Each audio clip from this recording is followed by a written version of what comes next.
భగవంతుడు అనంత దివ్యజ్యోతి స్వరూపుడు. ఆయనను చేరే మార్గాలు అనేకం. వాటిలో మనకిష్టమైనది స్వీకరించాలి.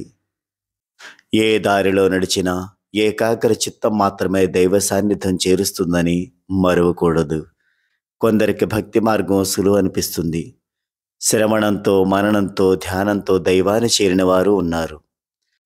భగవంతుణ్ణి తల్లిగా, సఖునిగా, ప్రియునిగా, స్వామిగా భావించి సేవించిన వారు ఉన్నారు.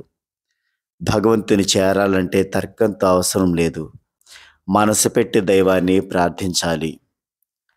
బాబాకు చాలా బలంగా నడుము పొట్ట నొక్కుతూ సేవ చేసిన భక్తురాలిని వారించాడు ఒక భక్తుడు. వెంటనే బాబాకు చాలా కోపం వచ్చింది.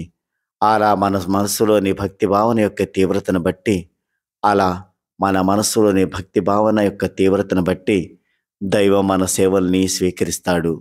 అంతేకాదు, ఏ రూపంతో ధ్యానిస్తే దానికి తగినట్లు దర్శనమిస్తాడు. భగవంతునికి, భక్తునికి మధ్య మరో వ్యక్తికి స్థానం లేదు. నిజంగా దైవం పట్ల మనకు ప్రేమ కలిగితే ఆ దివ్య ప్రేమ ఏదో ఒక దారిలో మనల్ని దైవం దగ్గరికి చేరుస్తుంది. వారు బంగారు పూలతో పూజ చేశారు, వీరు ప్రతిరోజు మధుర పదార్థాలు నివేదన చేస్తారు అంటూ మనం ఎవ్వరిని అనుకరించనక్కరలేదు. తనువు, మనస్సు దైవానికి కైంకర్యం చేస్తే అటుకులు కూడా అనంత ఫలం ఇస్తాయి.